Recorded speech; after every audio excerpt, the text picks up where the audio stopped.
जतीपुरा में सामूहिक विवाह सम्मेलन का आयोजन होगा, जिसको लेकर प्रेस वार्ता की गई।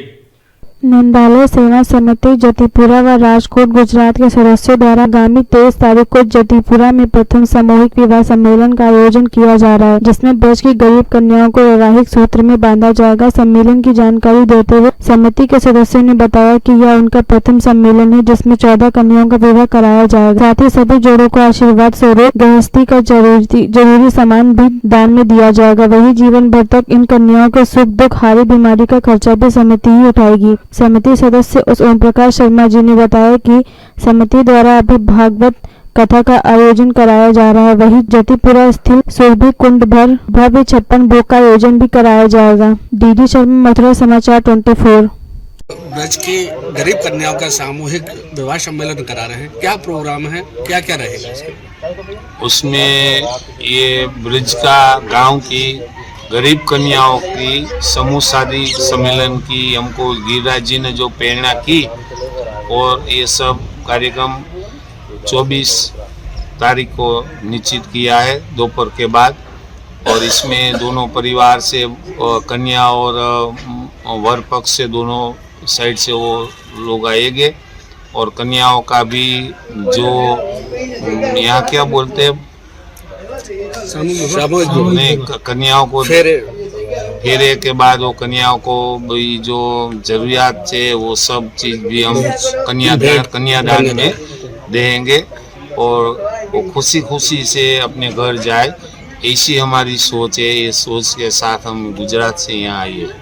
अच्छा सर, ये बताइएगा, ये पहला सामूहिक विवाह या इससे पहले भी संस्था द्वारा कराया गया? नहीं, कोई इसमें संस्था नहीं है, कोई संस्था नहीं है, कोई बाहर से भंडोल पैसा एक करके कोई कार्यक्रम नहीं है। वो सिर्फ ही सिर्फ गिरिराज जी से प्रेरणा से हो रहा है, कोई ट्रस्ट भी नहीं है, और आगे भी ऐसा ही होता रहेगा।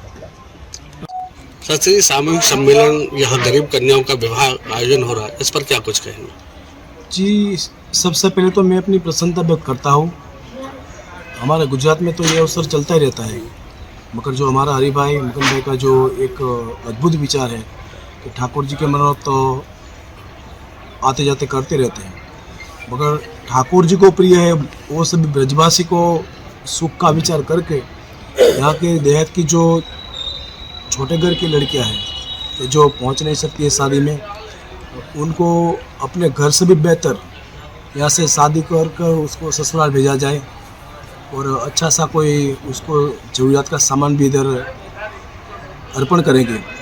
और सभी जो कार्यक्रम है निःशुल्क है, इसमें से किसी के पास कुछ लेना नहीं है, जो करवाते हैं वो ठाकुर जी करवाते हैं। तो मैं अपनी प्रसन्नता खूब व्यक्त करता हूँ, और हमारा ओम प्रकाश जी है उसका भी हमें बहुत सहयोग मिला है, और श्रीमद् भागवत और ये समूह शादी और योग संजोग ठाकुर जी ने बनाए हैं। तो हमारे गुजरात के इतिहास में ये पहला हमारा आयोजन होगा कि ब्रज में 11 ब्रज कन्याओं का हमारे माध्यम से ठाकुर जी ने उसका कन्यादान कराए, और वो सब सुखी संपन्न अपने ससुराल जाए और हमें खूब आशीर्वाद दें, ऐसी हम एक भावना लेकर आए। वार्ता की गई है, किस विषय को लेकर चर्चा की गई है, क्या कुछ कार्यक्रम आयोजित किए जा रहे हैं? देखिए, सबसे पहले तो मैं आप सभी का बहुत बहुत आपको धन्यवाद देता हूं कि आप हमारे इस कार्यक्रम में पधारे हैं।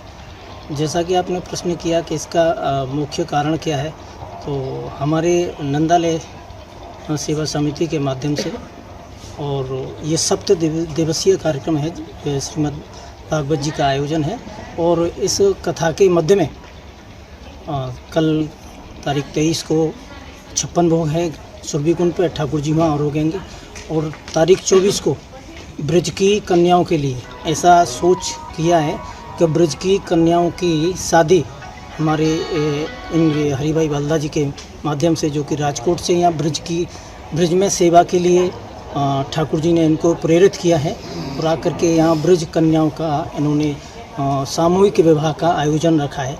दूसरा एक और विशेष बात है, सम्मेलन तो कई प्रकार के होते ही रहते हैं, लेकिन इसमें विशेषता क्या है? इसमें विशेषता ये है कि इनका जो संकल्प है, वो जो संकल्प है उन कन्याओं को शादी करने के बाद में छोड़ना नहीं है, उनको आजीवन अपनाना है, एक अपने परिवार की तरह से।